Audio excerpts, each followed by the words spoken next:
You won't believe this opener. Mr. Jennings reveals he raised his daughter Taylor for a whopping 26 years, never batting an eye about paternity, but now he's all riled up because his ex-wife claims he's not the biological father. He vents out loud in court, throwing his arms around in frustration while explaining the soap opera-level drama. The judge nods sagely, raising the tension to daytime Emmy levels. Get ready, the roller coaster is just starting. Mr. Jennings, after raising your daughter Taylor for 26 years, from diapers to adulthood, and never doubting the paternity of your little girl, you are furious that you had to drag your ex-wife to court because she is now claiming you are not her daughter's biological father. Now here comes a twist. Ms. Lynn throws a curveball, admitting that while her ex-husband was led to believe he's Taylor's father, the truth is he might just be the dad in spirit, but not by DNA. She spills the beans that the whole can of worms was opened by Taylor's stepmother, setting off a chain reaction of emotional fireworks from all parties involved. Buckle up, because the next part is a doozy. Ms. Lynn, you admit your ex-husband believes Taylor's father, claim your daughter deserves the truth, and the fact is her daddy is not her biological father. What do you believe is the real reason Ms. Lynn is now saying aren't father? Just out of spite, jealousy. Are you spiteful, Ms. Lynn? No, first and foremost, if I was spiteful, I wouldn't be standing here right now. My daughter asked me to be here. You'll need popcorn for this. Mr. Jennings passionately recounts his undoubted belief in his paternity, highlighting his hands-on involvement from diapers to diplomas. He talks about his father-daughter dances and the tears at her graduation, firmly believing he is the dad. As he pounds his chest in conviction, you can't help but feel the room draw in a collective breath. Just wait until you hear what's next. It's a real head-turner.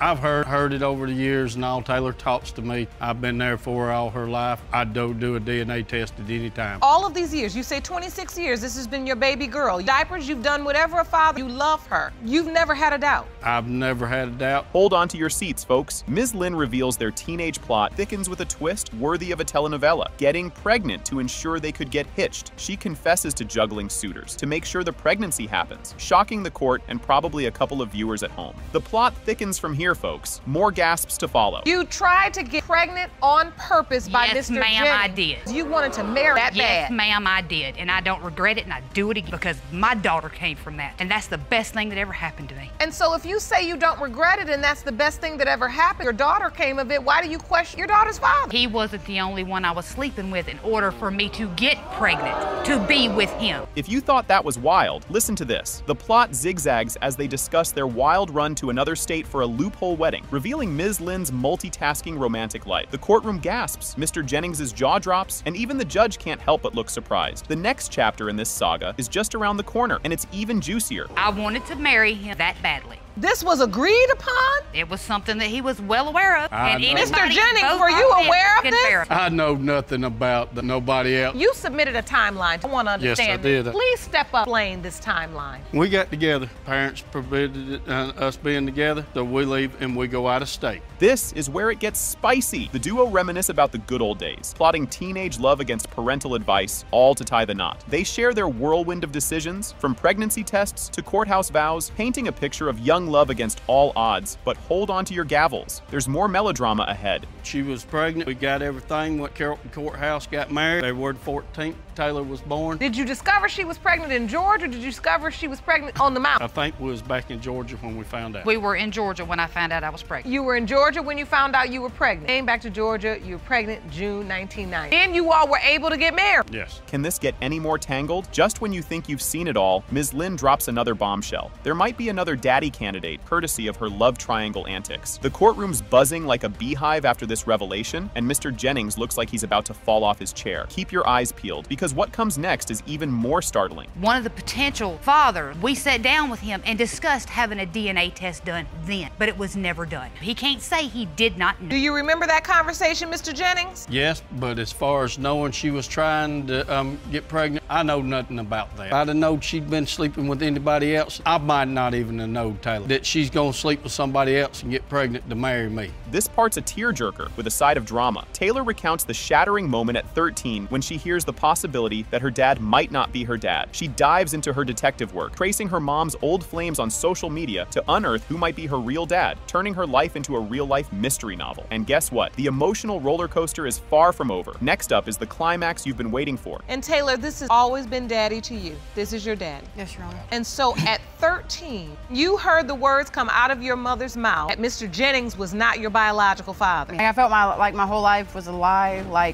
My whole life was like to my dad and my stepmom, because that's where I was dropped off at. So of course they comforted me. My aunt was like, I was around when your mom got pregnant, so he is your dad, my aunt. And now, the moment of truth. Hold on to your heartstrings. The DNA results come in. It has been determined by this court. Jennings, you are not the father. I know this was not the news you wanted. Mr. Hatton steps up with a zinger, flatly denying he's the dad of little Azalyn, pointing fingers at Ms. Schwartz's husband instead. This bold claim throws everyone for a loop and sets the stage for the drama that's about to unfold. As Mr. Hatton accuses the plaintiff's husband of being the real father, the audience can't help but gasp. The tension in the room spikes, turning the courtroom into a theater of suspense and scandal. You claim you are not Azalyn's dad and are certain that her biological father is another man, and that man is the plaintiff's husband. Yes, Your Honor. Additionally, you petitioned the court for a polygraph test on Ms. Schwartz to determine the extent of her alleged affairs. Mr. Hatton doesn't hold back, questioning Ms. Schwartz's honesty and throwing shade about her financial explanations, which he thinks don't make a lick of sense. This opens a can of worms about trust and betrayal that's tangled their lives. I have reason to believe that she's not at work like she's saying she is. Who makes almost $11 an hour, paid every 2 weeks, and only brings home $100? I was born at night, just not last night. Oh, okay. Don't believe I'm the dad. I do question the way that she lives her life. Being in a relationship with a dude, have an argument, jump into bed with the next man. That's how I feel. Mrs. Schwartz lays her heart on the line, sharing how painful it is that Mr. Hatton denies their daughter, shedding light on the emotional toll it's taking on their family, especially little Azalyn. This moment pulls at the heartstrings, showing the deep personal stakes involved. What does it feel like denying child? It hurts. It really does hurt. We have 2 other children together and he fathers them, but little Azalyn is left out. And you can feel that difference. I feel my daughter's pain whenever she looks up at him. He'll be there with her while I'm at work, things like that, and other family members are taking care of my child and he wants nothing to do with her. Amidst vulnerability, Ms. Schwartz talks about how left out Azalyn feels because of Mr. Hatton's denial. It's a moment that makes you want to reach out and hug them. The stakes are high, and the room is full of raw emotion. That I was having a little girl. He was there for everything. Now all of a sudden, oh, I'm not the daddy. Well, who's the daddy? Jesus? Because I didn't sleep with nobody else. No, I can tell you who the daddy is, Mark. Book telling me who I sleep with. I don't write down that, and I know who I sleep. How can I feel any type of way toward a child that I don't think is mine? I'm sorry, I'm not. Well, obviously, I let you me. I'm done. I'm going to act like we didn't hear that. Mr. Schwartz walks into the courtroom, ready to drop some serious tea about the whole messy triangle. His testimony adds a whole new layer of complexity to the case, bringing more backstories and secrets into the open. Mr. Schwartz, thank you for being here today. You're welcome, ma'am. Tell the court about your relationship with... Well, she cheated on me with Mr. Hatton and multiple others. How did you first find out about Mr. Hatton? She told me she was cheating on me, and I let her go. In a climactic revelation, the DNA results are in. It has been determined by this court. The biological father is Mr. Hatton. Get ready for some real courtroom drama. Mr. Campbell is stepping into the spotlight in paternity court today, making waves as he tries to prove that 3-year-old Zoe is indeed his daughter. He's all in, claiming Miss Hopper flipped her story on him. He's pushing for a DNA test to confirm his role and dive headfirst into fatherhood. Let's see how this unfolds. Spoiler alert, it's going to get juicy. Mr. Campbell, you are in paternity court today to prove that the defendant's 3-year-old daughter, Zoe, is your child. You claim that her mother, Miss Hopper, told you that you were her father, but now she's changed her story. You want the DNA test to prove what no, so you can be a father to your little girl. Hold on to your coffee because here comes a twist. Miss Hopper throws a curveball by admitting there was a chance Mr. Campbell could be the daddy, but says she only mentioned it after Zoe was already cooing and crawling at 6 months old. She spills the tea that Zoe started calling him daddy, all on her own, which definitely thickens the plot. Meanwhile, her ex, another potential dad, seems to be more of a guest star in Zoe's life. Buckle up, the next revelation is a doozy. Now we're currently stuck on not the father. So, Ms. Hopper? I only told him there was a possibility. I never told him that he was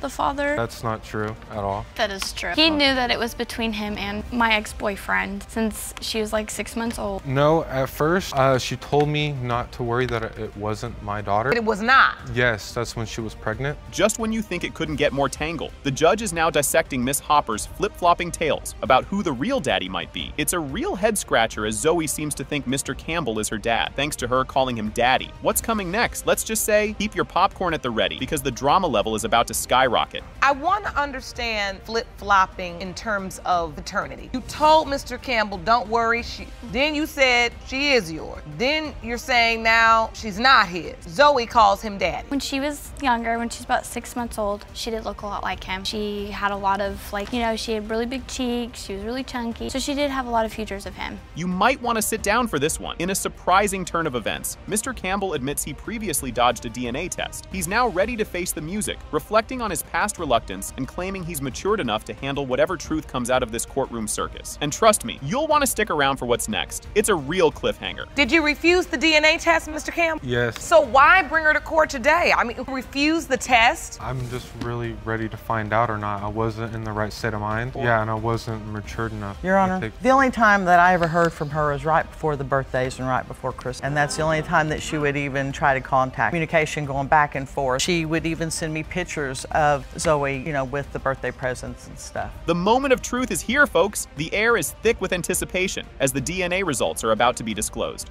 It has been determined by this court. Mr. Campbell, you are not the father. I'm sorry. I know you really wanted to be her dad. The court session kicks off with Judge Lake throwing the spotlight on the case of Hudson versus Bridges. Mr. Hudson is in the hot seat, doubting he's the biological father of Jack Corey, while Ms. Bridges insists he's the only daddy Jack Corey has ever known. It's starting to heat up in here. Buckle up for a wild ride. Mr. Hudson claimed the defendant led you to believe you were her son, Jack Corey's biological father, then dropped a bomb and admitted she slept with someone else. You're in court to prove you are not her son's father. Right out of the gate, Mr. Hudson breaks down why he initially believed he was the dad. Living with Ms. Bridges when she got pregnant had him convinced. He didn't just stand by, he was all in, right down to signing the birth certificate. Just when you think it's a straightforward case, hold on to your seats. Things are about to get twisty. Well, Your Honor, I was led to believe that I was Corey's father because at the time that we were living together, it's the time that she became pregnant with the child. We were together for approximately about 5 years, Your Honor. You all lived together? Yes, ma'am. You had a relationship? Yes, Your Honor. So you thought this baby was yours? Yes, Your Honor. I was at the hospital. I took her to doctor's appointment. I was there. I cut the umbilical cord, Your Honor. Out of nowhere, Mr. Hudson drops a bombshell about a pre-birthday party confession from Ms. Bridges, hinting at another potential dad. The plot thickens dramatically, turning the courtroom vibe on its head. The next part is a doozy. Get ready for some courtroom fireworks. Did the baby come? Did he get to come? Yes, Your Honor. I had him there myself. Okay, so you brought him there yourself. And so, Mr. Hudson, you say this bomb she dropped. When did she drop this bomb? We had an argument. That's when she came and she was telling me how I might not be the father and she had done these things. But I paid no attention to them because I am the father. I'm supposed to be the father. I'm here. In the midst of a heated argument, Ms. Bridges spills the beans, admitting there's a chance Mr. Hudson might not be the father after all. This confession flips the script completely. As the plot thickens, make sure you're sitting down for the next revelation. He was cheating on me back then, so that's the reason why I did what I did. So yes, I say he might not, but I know he's the father of Jacory Hudson. You said that's why I did what I did. What did you do? Cheated on him. Was it during the window of conception? No, it was the time when I went away and I came back and I was on the social network. So much stuff going on. Post-confession, things go south fast. Mr. Hudson finds himself on the outside looking in, cut off from Jack Corey's life and tangled in a web of doubt about his role as a father. The tension is mounting, and you won't believe who steps up next. Is happening with the relationship? Are you in Jacory's life? Oh, yeah. Not at this moment. And what changed that? I have no way of getting in contact with him. I can't talk to him. I can't see him. He knows my auntie number. I gave it to him plenty of times. You just making things up, just not to be in the baby's life. So is it inability to get in contact with really what's holding you back, or is it the fact that you don't truly know? That we don't know, Your Honor. Mr. Davis's introduction. Enter Mr. Davis, swaggering into court with a claim that could flip the entire case on its head. He thinks he might be Jack Corey's real dad. The suspense is building. Keep your eyes peeled for the next twist. Mr. Davis, thank you for joining us today. We are here discussing the paternity paternity as it relates to Jacory, and I want to ask, do you believe you're Jacory's biological father? I do. You know, we hung out for a couple of months, ended up having unprotected sex around about 3 times. I didn't know that she was pregnant. I looked on Facebook one day, like a year later, I see a picture of her son. Immediately, I think her son looks like my nephew. Ms. Bridges can't seem to make up her mind. First sure about Mr. Hudson, then throwing Mr. Davis into the mix as a potential dad. The courtroom's buzzing with tension, and just when you think you've seen it all, the next testimony changes everything. You did tell him he potentially could be Corey's father. Yes, Your Honor. But you testified earlier that you said you know. I know for sure it's Mr. Hudson. But I mean, if you know that for sure, then what was the point of coming to me and saying anything at all? I was just adding up the dates. He said it was wrong. Okay, but then you came right back I came to you. When I asked you why you asked the second time, you're like, it's because I think you might be his father. Extended family's role. Ms. Dollar Eggs steps into the fray, shining a light on the real MVP in this drama. Herself, stepping in to fill the dad-shaped hole in Jacory's life. Her testimony is heartfelt and raw, setting the stage for a dramatic DNA reveal. My niece needs a reality check, Your Honor. This is not a joke. I need for my niece to get not only with her education, with her life and her children, period, Your Honor. Who do you believe is the father? Do you have a belief one way or the other? Honestly, Your Honor, I would go for it more towards Mr. Davis. Hold your breath, folks. DNA results are in. And the envelope, please. Boom. When it comes to 3-year-old Jacory Hudson, Mr. Davis, you are not his father.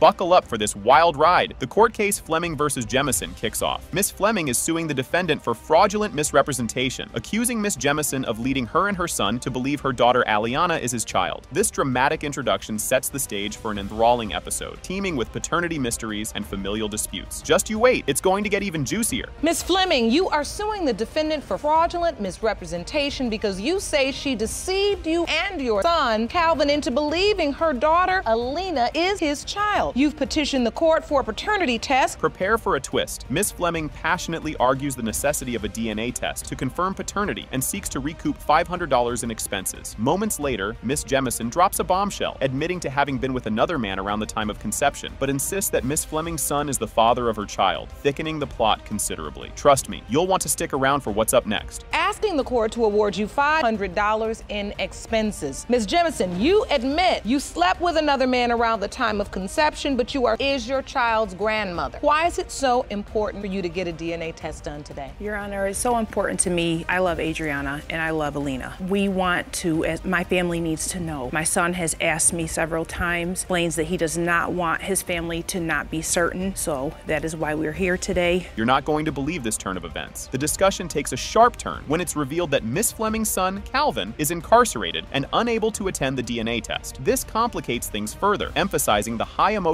and logistical stakes involved as they opt for a grandparentage test instead. What happens next will definitely raise some eyebrows. So he is unable to have the DNA test now? Yes. Because he's in jail, he's incarcerated. Yes, he's incarcerated. We were able to perform a grandparentage test to be able to get you some answers today.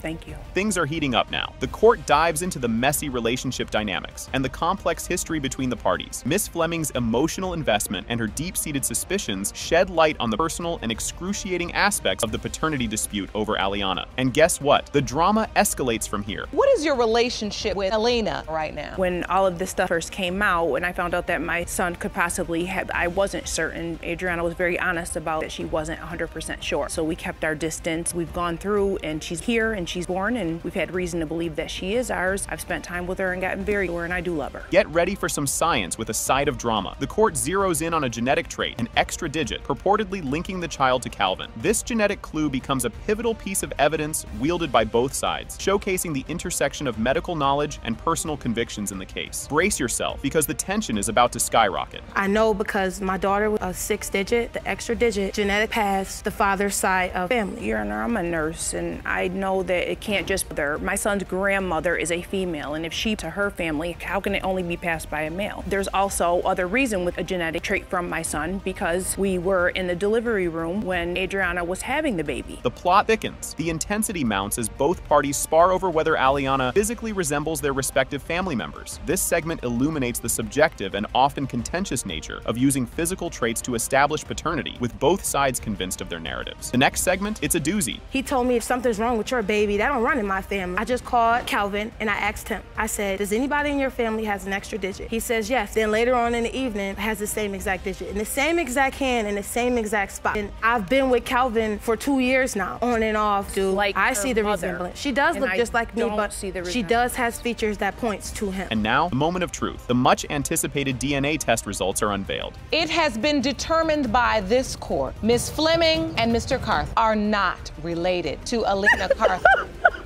You won't believe what's starting up here. The episode kicks off with the introduction of the case, Miles v. Turner, where Mr. Miles steps forward with a bold claim to establish paternity for Christine Turner, who is now 37 years old. The court, under the watchful eye of Judge Lauren and the court officer Jerome, gears up to dive into the details of this emotionally charged case. This sets the stage for a deeply personal and emotionally intense legal battle over paternity. The stakes are high, and it's about to get even more gripping. Stay tuned. You are in court today to prove to your 37-year-old daughter, Christine, that you father. Yes, ma'am. You admit you initially denied paternity when she was a baby, are here to right your wrong. Now wants to prove you are not her biological father. What's she going to say to that? Christine Turner hits back with strong doubts about Mr. Miles being her father, influenced heavily by her mother's claims and Mr. Miles's lengthy absence from her life. She demands answers about his sudden interest after so much time, confronting him directly in the courtroom. This moment spotlights the deep emotional and psychological impact of the paternity dispute on Christine. Buckle up, because the emotional roller coaster is picking up speed. I don't believe you're my father. My mom says you are not my father. You've been absent for 37 years. Your mom said that I was your father. Why she changed her story, I have no idea. But that's not the truth. Be able to look for you because I wanted to see who you are and who your family was. It took you 37 years to do that? Back when all of this started, I was young and I was stupid. I mean, I was 17 years old when I met your mom. Didn't see that backstory coming. Mr. Miles unpacks his youth, painting a picture of a brief, chaotic relationship with Christine's mother, which unexpectedly thrust him into legal and paternal challenges. He details his youthful naivety and the messy relationship dynamics that led to his initial paternity denial. His explanation adds layers to the understanding of his past actions and the complexities entangled in the case. Hold tight. Christine's emotional testimony is about to tug at your heartstrings. No idea even what I was doing in life, and I'm hanging with my friends, and that's when I met your mom. I loved your mom at the time. I really did, but she got mad about something. I don't know. We ended up breaking. A few months later, I'm in court. I didn't even know she was pregnant. I didn't even know she had a baby until I got summons to go to court. Are you the father? And at that time, your mom was not just sleeping with me, she was with other guys. This part hits right in the feels. Christine opens up about the challenges of growing up fatherless, detailing her academic struggles and the emotional toll it took on her, including time in foster care and extensive therapy. Her raw, emotional testimony highlights the profound, long-term impacts of parental absence on her life. This potent moment drives home the deep personal stakes involved in paternity cases. Just when you think you've caught your breath, a financial bombshell is about to drop. Really bad as a student. I got in a lot of trouble. I went to foster care 4 years. I went through lots of therapy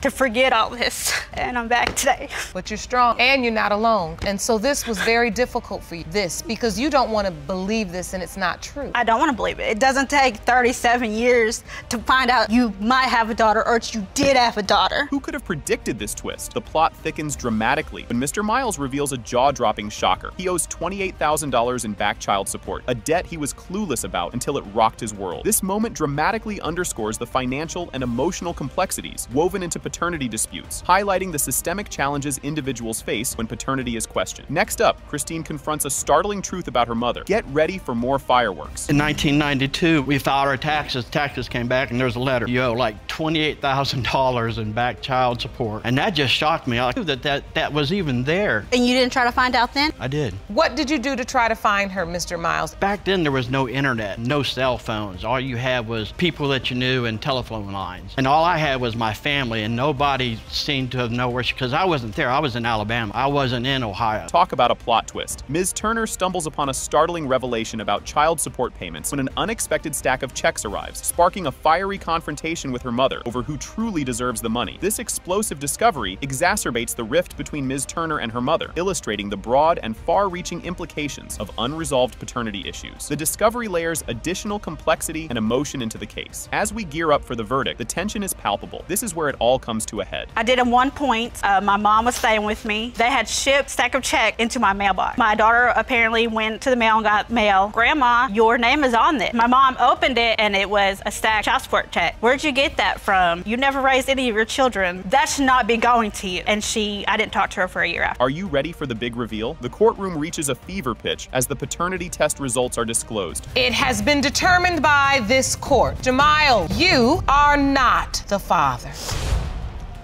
Can you believe this? Right out of the gate, Mr. Ellis and his brother drag their mother into court to unravel a family mystery about their dad, thinking it might actually be their uncle. They've been wrestling with this suspicion about their dad for years, and now it's time to settle it once and for all. Grab your popcorn because you're not going to want to miss what's next. Mr. Ellis, you and your brother have brought your mother to court today because you say you've always believed the man in this photograph is your father. Then, just recently, you learned that your biological father may actually be your father's brother. You've got to hear this bombshell. Mrs. Shivers spills the beans, admitting she had a fling with not just her husband, but his brother too. She kept this juicy secret from her sons all their lives, seeking DNA tests today to uncover the truth and hopefully get a little forgiveness. Buckle up, because the roller coaster is just leaving the station. Mrs. Shivers, you confess that you slept with both your ex-husband, his brother. Yes, Your Honor. You admit you kept that secret from your sons throughout their lives. Now you say you're seeking DNA results to discover the truth and beg for their forgiveness. Just when you thought it couldn't get more twisted, we dive into how the brothers stumbled upon their mom's big secret during a tipsy confession from Uncle Ronnie at a family BBQ. It turned a casual family gathering into a full-blown soap opera episode. Hold on tight, the next revelation is just around the corner. We were at a family gathering, you know, just having some drinks or whatever, and Uncle Ronnie came up to me and said, you know, I'm your son. Basically like a family get-together. It was a family function. You know how people get when they, you know, indulge or whatnot, you know, so he approached my brother. It's not the truth. Believe whatever you want to believe. Okay, we're leaving the door open. What you want to assume. Yeah. He assumes Ronnie's his dad. Get ready for a backstory that could rival any daytime drama. Ms. Shivers shares her harrowing tale of survival, making choices out of desperation with both brothers, which paints a complicated picture of her past. It's a mix of regret and do what you gotta do. The saga continues, and trust me, it's a doozy. Yes, Your Honor, I did. I had no choice. I had nowhere to go. And I ended up at Mama Mildred's house where Ronnie lived. We had a one-time thing, and that was it, which was a big mistake, Your Honor. I did what I had to do to keep a roof over the hip for Eugene. You know what? My mom did everything in her power and her will and everything to take care of us. It ain't nothing like that. We just want to know what's going on. You know, my brother feels a certain way about something. We here to address that. This part really tugs at the heartstrings. The conversation turns to how Dad might have shown favoritism, suggesting that the family dynamics are more like a Shakespearean tragedy than a happy family portrait. The emotional depth here is thicker than a bowl of oatmeal. The next twist, it's a real cliffhanger. You know, so that made me feel some type of way as well. Unfortunately, we had to take a trip down the road. And my father, he wrote me more than he did my brother, you know what I'm saying? And that's your child, you know, you're supposed to be there through thick and thin like my mom, you know. I heard from her every day of, you know, that when we were in that situation, he didn't reach out to my brother at all, not really like, and Ronnie's always been there, right? Yeah, and Ronnie's always been there no matter what. Things are heating up. The court decides it's time to bring Uncle Ronnie into the mix to see if he might just be dad material after all. This direct confrontation could change everything about Arthur's paternity. You won't believe what's coming. Prepare for an earth shaker. You know, we are here with Eugene and Arthur talking about the issues surrounding their paternity, and we're also here hearing testimony from Ms. Shivers that it makes sense of all of the confusion. She slept with you, your brother, and now you may potentially be Arthur's father. Agree with this? Is this your understanding that you could potentially be this young man's biological father? Yes. Oh, and just when you think you've heard it all, Ms. Shivers throws another curveball into the mix, introducing us to a potential father named Cool Breeze. Yes, that's his name. And yes, it's adding even more spice to this already sizzling story. You'll need to see the next bit to believe it. I met him when I was waitressing in the restaurant, and he ran a big hotel, you know, gave me jobs and stuff. That's when Eugene was like about 4 or 5, you know, where we had a few drinks and we did have intimacy. see. He died, you know, it might be a possibility. When I was staying at Mama Mildred's with Ronnie and everybody, applied food and did whatever, right, Ronnie? Mama Mildred's medicine, all of that. The one who hired me, he was giving me the job. As the truth bubble is about to burst, everyone in the courtroom holds their breath. The judge is about to drop the DNA results that could finally untangle this messy family web. Are you ready for this? Because the truth is just a drumbeat away. You learned in this courtroom for the first time that your mother said John Ellis may not be your biological father. That's my dad. Here are the results. In the case of Eugene Ellis v. Shivers McClellan, pertaining to whether John Ellis is your biological father, it has been determined by this court, John Ellis is your father. I knew that. And boom goes the dynamite. DNA results are in. It has been determined by this court, John Ellis is your father.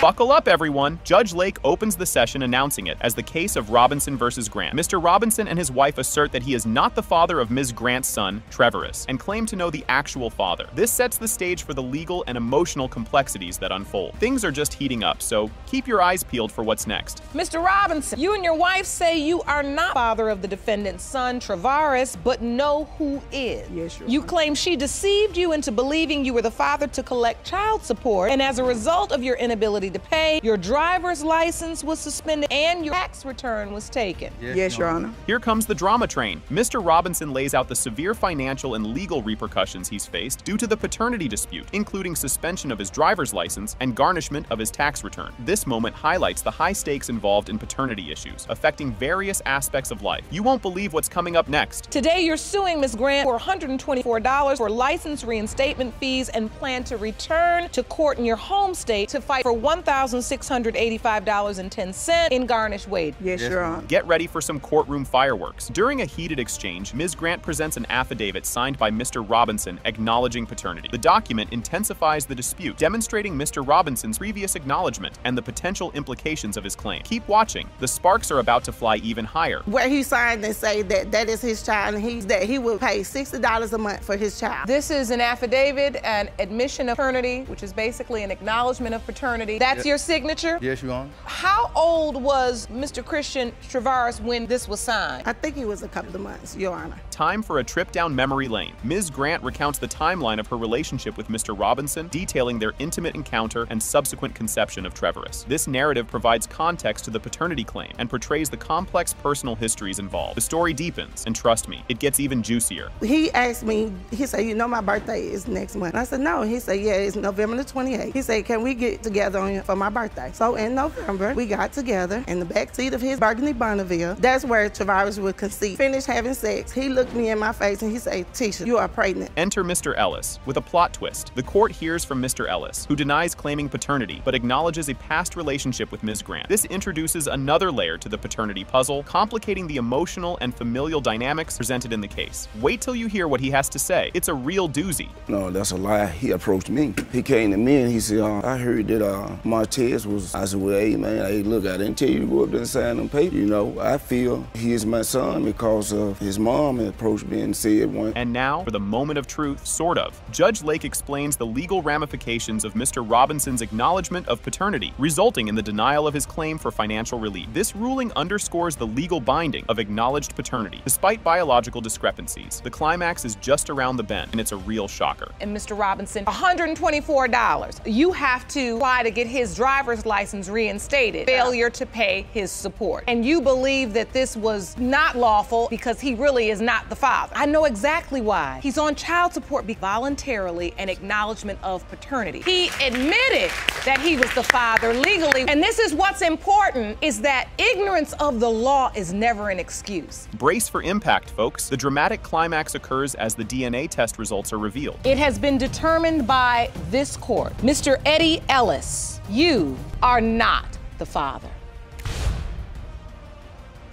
Can you handle this twist? Mr. Belding claims that his own father might actually be the biological father of the child, Jordan. The claim shocks everyone and becomes the central issue of the court case. This wild revelation sets the stage for the ensuing courtroom drama. Brace yourself, because we're just getting warmed up. Mr. Belding, you're here with your mother. You claim little Jordan's biological father may be your own father. Yes, Your Honor. You've also petitioned the court for a lie detector test for Ms. Marsh to determine the extent of her relationship with your dad. Yes, Your Honor. You'll need to sit down for this one. They've requested a lie detector test for Ms. Marsh to find out the real scoop on her relationship with Mr. Belding's dad. This twist throws another layer of spice into the mix, showcasing the deep mistrust swirling around the courtroom. The agreement to proceed with this test aims to peel back the layers of Ms. Marsh's connections with the elder Mr. Belding. But wait, there's more chaos to come. We were living in Georgia, and he moved back to Indiana, got a room, shared a room with Amber. He had nowhere to go, so I took him in. Excuse me, Your Honor, but his sister lives there. He has numerous friends in Indiana, other places, and with her. He's lived with her off and on for the past 3 years. Things are heating up now. Ms. Marsh stands her ground, defending her decision to take in Mr. Belding's father, claiming she couldn't just watch him be homeless. This moment shines a light on her claimed goodwill and the controversial living situation that's fueled all these wild suspicions. Mr. Belding throws shade, hinting at possible unseemly liaisons under his roof. Hang tight, because the next part is a doozy. It was a 3-bedroom house. We never was the first house. And we've always several. had more than 3 rooms. Out of all the places you could live, what other reason do you have to believe was possibly sleeping with your father or the biological father of her child? Just when I moved back to Indiana, there was a bunch of my friends that had said she had slept with them. Did that really just happen? They bring up an alleged incident of Ms. Marsh having a night of passion with Mr. Belding just 2 months prior. This bombshell is meant to cast doubt on who really fathered the child and question her loyalty. The court tries to untangle these sordid claims, which muddy the waters about the child's real daddy. Just when you think it can't get any wilder, watch what unfolds next. I know who the father of my daughter is, and is this man right now. But she thinks Zach's dad, but he can't do nothing with her. He's not allowed. And yes, she did let me in one time to see Jordan. 3 but times. any other time, slammed the door in my face. Except for the night you spent the night and you had sex with her, which was just 2 months ago. Yeah. Your father, when you know your son was in a relationship, why do you have so many doubts? She gave us the doubt because she told us she came back to Indiana to give birth to Jordan. This backstory is juicier than a ripe peach at a summer picnic. The discussion takes a dive into the deep end as it shifts to Ms. Marsh and Mr. Belding's long-term relationship, starting when they were just teenagers. This deep dive provides some much-needed context to their tangled relationship and the layered complexities that cloud the paternity issue. Don't go anywhere. The next revelation will knock your socks off. Met in high school? 14 years old. In a relationship, boyfriend and girlfriend? No, not really. Off and on. But during this time you were together, that's when you got pregnant? I had moved to Georgia to live with him and his dad. That was totally a surprise, too. I didn't know she... His My dad did had that. called her. Zachary didn't want nothing to do with her. His Still have messages on my mom's phone from him saying, baby, I can't wait till you get here. You'll never guess what's next. Mr. Belding airs out his doubts about being Jordan's real dad, pointing fingers at his own father instead. This key moment encapsulates the heart of the case, figuring out who's the real father amidst a web of accusations and denials.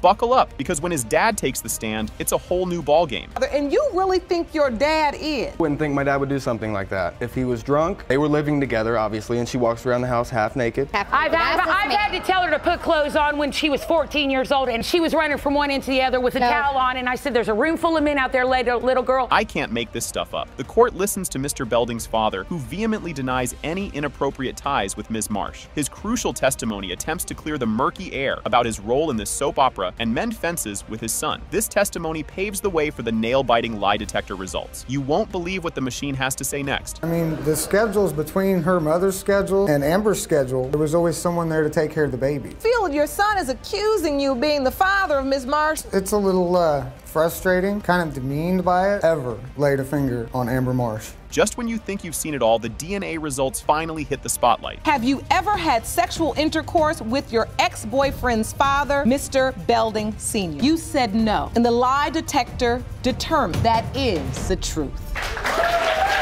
You won't believe this one. Ms. Chris, the plaintiff, launches into her case with a bombshell. Before her brother's untimely departure from this world, he dropped a revelation that he was not the biological father of Malachi, the 18-month-old in question. Ms. Chris has come to court to seek a paternity test to uphold her brother's honor, passionately defending his legacy. The judge nods in understanding, confirming her intentions as the courtroom braces itself for the drama to unfold. Hang on to your popcorn, because this is just the opening act. You say that before your brother's tragic death 1 year ago, ago that he was not the biological father of 18-month-old son, Malachi. You have petitioned the court for a paternity test to defend honor. Yes, ma'am. Just when you thought it couldn't get more heated, Ms. Thompson, standing firm on the opposite side, claims that the late Mr. Chris is indeed the father of little Malachi. She's confident that today's DNA test results will vindicate her and restore her reputation. With a calm but determined look, she addresses the court, her voice echoing slightly in the tense air of the courtroom. Get ready, because the gloves are about to come off. You claim that the plaintiff's brother, Vantrese Chris, is Malachi's father and say today's results prove your case, clear your name. Yes, Your Honor. Can you feel the tension? Ms. Chris is not holding back, elaborating on her serious doubts about the paternity of Malachi, pointing out alleged financial motives and inconsistent stories from Ms. Thompson. She's here not just for her brother, but to clear her family name, and she's fighting with all she's got. As she lays down her arguments, the courtroom hangs on every word. Fasten your seatbelts. It's about to get bumpy. First, I'm here on the behalf of my deceased brother, just because this girl is claiming that my brother have a baby with her, which I don't believe. It's been a lot of different stories.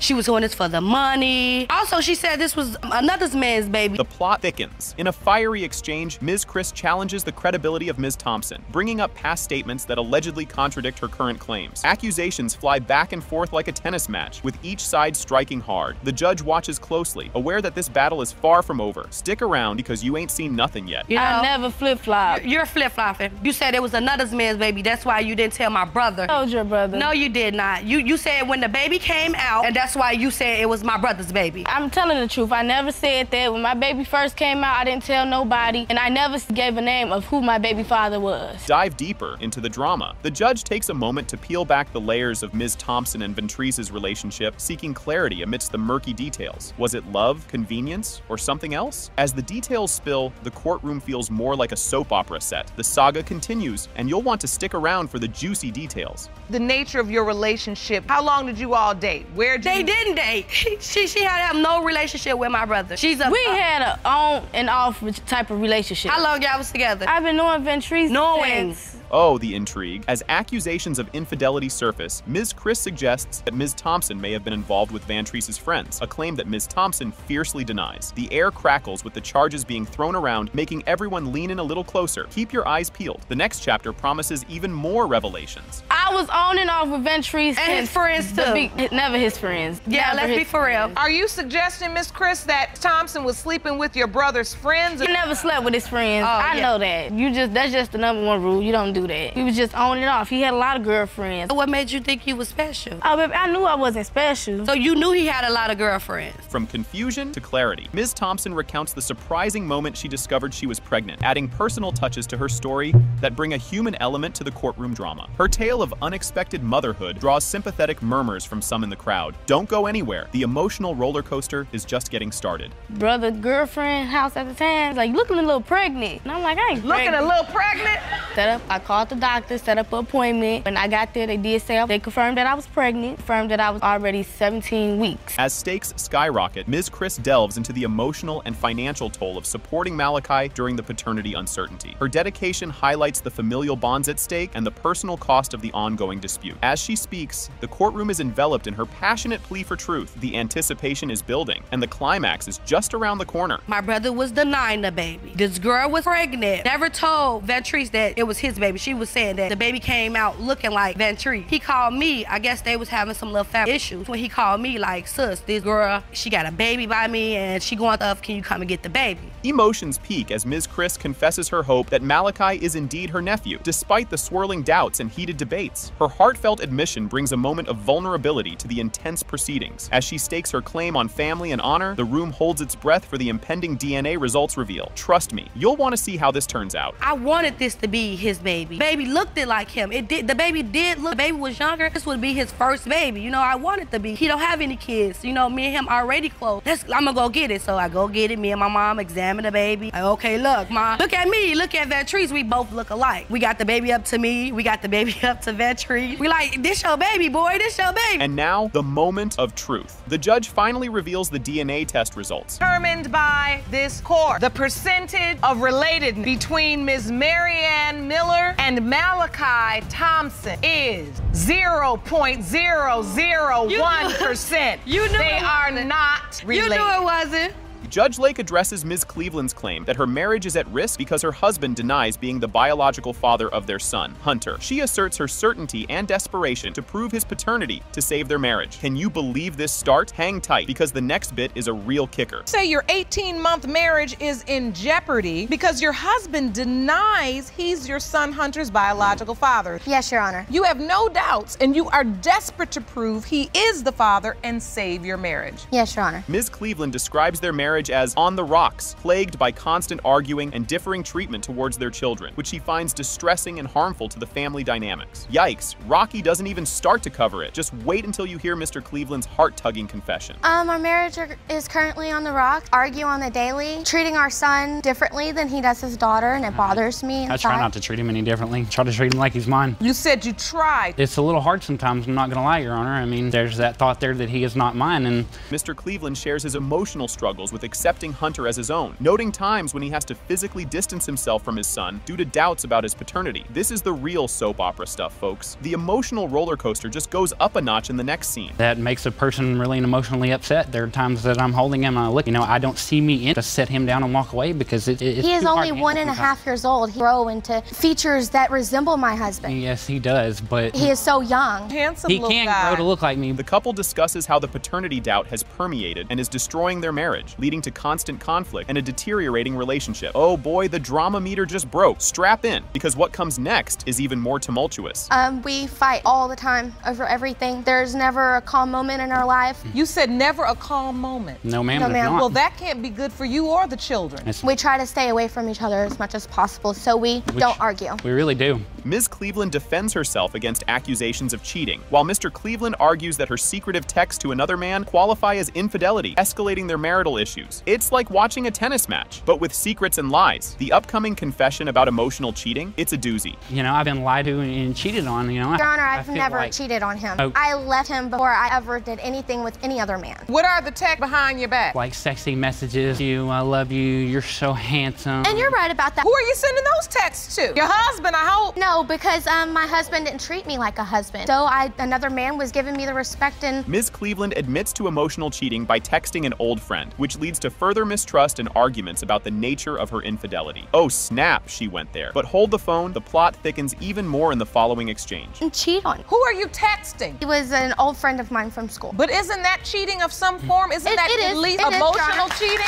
I was ready to call it quits. Whole situation, I was ready for a divorce. Finds out that I kissed this guy and he wants to be husband of the world, He wanted to be a perfect husband. A month after Hunter's birth, Ms. Cleveland shocks Mr. Cleveland with the possibility that Hunter might not be his son, which she claims to have disclosed earlier during the pregnancy. Well, that escalated quickly. The impact of this bombshell is explored next, and it's a game changer. A month after he was born, she informed me that he could possibly not. That is not true. I told him the first month I was pregnant that it could be his or his friend. A month pregnant, and I told him it could be his child. Me and his friend had a sexual relationship. No, she didn't, Your Honor. Otherwise, I would not have stuck around through that pregnancy if I knew. He was my friend initially before I knew they were friends. You basically informed him that the father of this child could either be you, my husband, or your friend. A dramatic revelation occurs when Ms. Cleveland admits to having slept with Mr. Cleveland's friend around the time of conception, introducing another potential father to the situation, which Mr. Cleveland refutes. You can't make this stuff up. What happens next will leave you flabbergasted. We were sitting at the house playing with Hunter. He just kind of came out. She looked at me and she said, Adam, there's something I have to tell you. And she said, I slept with one of your friends around the time of conception. There's a chance that he's not yours. I want you to know that, and I think we may need to get a paternity test done. The court delves into the reasons behind Ms. Cleveland's affair, discussing her feelings of neglect and how her husband's friend provided her with a sense of respect and a better lifestyle. This is more tangled than last year's Christmas lights. The consequences of her actions up next are about to be laid out. His friend was giving me a different lifestyle. I was involved in church every Sunday. I wasn't out running the streets like I was with my husband at the time. I was doing something with myself, and it made me... You were going to church every Sunday and you end up sleeping with your husband's friend? No. No, Your Honor. She liked that he had money, Your Honor. Your Honor, that's not true. I was at a down and out point in my life. She liked the fact that he had more money. He didn't even have a job, Your Honor. The couple discusses the impact of Ms. Cleveland's actions on their marriage, with both expressing deep emotional pain and regret over the circumstances that have led to their current situation. Grab your popcorn. This is the emotional climax. The twist with the lie detector test up next adds even more suspense. I felt horrible about it. My heart was with my husband. I knew that it was wrong for me to be having sexual relationships with him when I didn't even care for for him. So if you didn't care for him like that to begin with, why would you go to him? Your heart was with For the me. lifestyle he was giving me. Down And I realized that, and that's why I somewhere. came back. You hurt me when you left, and you don't realize stay loyal when somebody's down and out like that, not run off on them. In pursuit of truth, Mr. Cleveland requests a lie detector test alongside the paternity test, underlining the complete breakdown of trust between the couple. Things just got real. The results of these tests are about to drop, and they're nothing short of a blockbuster finale. So that's why you're requesting a lie detector test. There's no trust. You all do not trust one another. And the beautiful people we see in these photos, you just said, Miss Cleveland, it's all a lie. It's all a lie. That's all an act. That's all an act. That's not real. And the fact that it hurts both of you that much. Yeah, I mean, she just admitted she kissed another guy. The court prepares to reveal the results of the lie detector and paternity tests, setting the stage for potentially life-changing revelations for the family. Here comes the moment of truth. It has been determined by this court. Mr. Cleveland, you are not father. Whoa, did that just unfold right before our eyes? Miss Reed is laying down the law, demanding a paternity test from Miss Austin, who steadfastly claims that Miss Reed's estranged husband is the daddy. Amidst this paternity puzzle, Miss Reed is also slapping Miss Austin with a $5,000 lawsuit for stealing her man and wrecking their financial bliss. But buckle up, because this roller coaster is just getting started. That Miss Austin have a paternity test administered on her child fathered by your estranged husband. Prove that your husband is not her baby's father, are suing his mistress, Miss Austin, in the amount of $5,000 for alienation. Fair has left you struggling financially as well. Hold the phone. Miss Austin is firing back with some sass. She argues she owes zilch to Miss Reed and suggests it's time for Miss Reed to handle her own bills and heartbreak. This courtroom is turning into a battleground, and you just know the sparks are going to keep flying. Get ready. The next chapter is a doozy. And you say you are here today to defend your reputation and prove that Mr. Wallace is the father of your child. Oh, Ms. Reed, anything, and she needs to move on with her life, pay her own bills. Yes, Your Honor. Can you believe this twist? Just as Miss Reed was recovering from childbirth, she discovers her fiance's side chick, Miss Austin. After a shocking phone call reveals the affair, Miss Reed packs up her newborn and toddlers for a tearful retreat to her aunts. What's coming up next? Well, it's even juicier. I thought about Mrs. Austin. One day I came in from the hospital from having my second child, and Ranielle's phone rang, and I just so happened, Mrs. Austin, she said, I'm Ranielle's. Did you know that Ranielle was engaged to me, just had a baby? She said, no. I packed my things and I left with my 2 kids at the time.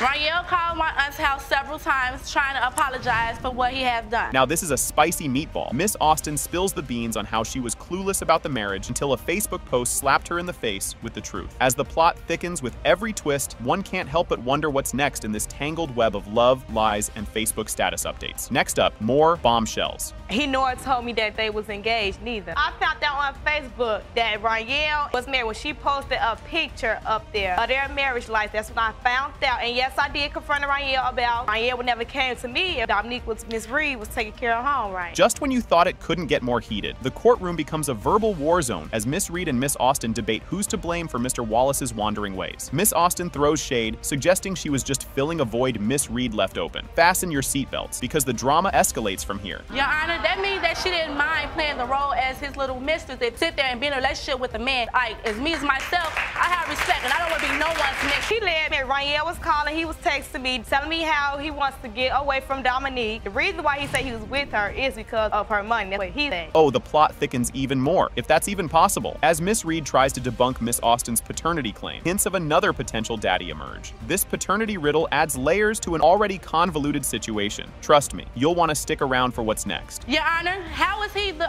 father of her child when there was another man involved? My ex-boyfriend, the ones who she go, I don't know if they go together. Say that again? Yes, the man that's the other person who they said, my ex, who that she is dating now. Enter Mr. Wallace, the man of the hour, who seems as cool as a cucumber, despite the chaos surrounding him. His admissions add fuel to the fiery drama unfolding in Judge Lake's courtroom. As the truth comes out, remember, the revelations are far from over. How you doing? Mr. Wallace, let me ask, you married to Ms. Reed, sleeping with Ms. Austin. Yes. You had a baby with, you might have a baby with Ms. Austin. Allegedly. You busy. Surprise, surprise. Just when you think you've seen it all, Miss Roberts steps into the courtroom with claims of yet another child by Mr. Wallace. This new twist sends shockwaves through the courtroom, complicating an already messy love triangle. What's next, you ask? Even more eyebrow-raising moments. I also found my old child by Mr. Wallace that he claims he's not the father of. 5-month-old child was fathered by Mr. Wallace, but he's denying that child as well. Yeah, we're gonna get down to the bottom of this, but first, I need to deal with the people in front of you. You have a suit, Austin, for alienation of affection, the amount of $5,000. Correct. And boom goes the dynamite. The DNA test reveals. Baby Demuriel, Mr. Wallace, you are her father. Told you, dummy. Everything done.